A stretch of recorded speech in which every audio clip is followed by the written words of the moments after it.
Hey, welcome to the show. Today in the show, we have an order of operation problem for my math ninjas out there. It's not too difficult. Remember, the order of operation, what we do first is what's inside parentheses, then exponents, then multiplication and division from left to right, and then finally addition and subtraction from left to right.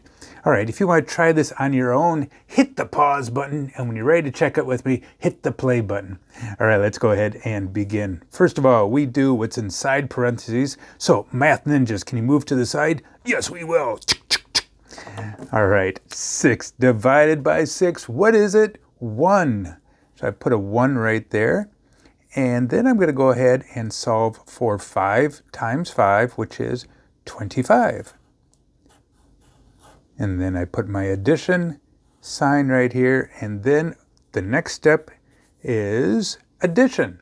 That's all I have left. So 25 plus 1 would equal 26.